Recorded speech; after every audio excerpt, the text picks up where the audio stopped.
waaye li ñuy jël au sérieux la ndax ñi ñu ko seqal ay assassin lañu jaaxle nañu jaaxle boo xam ne tey suñu mënoon faat bakkan Ousmane Sonko def nañ ko li koy firndeel ma nettali leen lu ndaw barki dem bi ñuy dem ci manifestation bi dama génn dugg ci oto Waly Diouf Bodiang ñu dem ba ci yoon bi ma ne ko ubbil toit ouvrant bi parce que nit ñi bëri nañu ñëpp a ngi acclamé ma génn nuyu nit ñi ñu essayé ubbi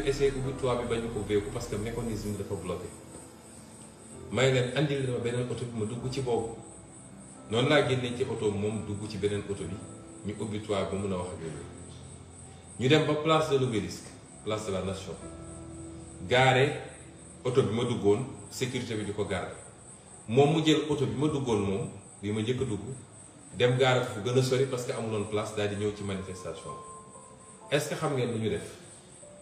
parce que jàppoon nañ ni oto boobu ci lay duggaat dañoo dem ñeenti roue oto bi bu nekk dañoo dem dévisser ñetti écrou yi ci ñeent yi génne ko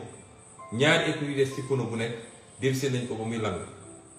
li ko may chance mooy bi ñuy ñibbi daanaka man dugguma ci oto boobu waaye bi ñuy ñibbi ndànk lañu daw ba egg kër ga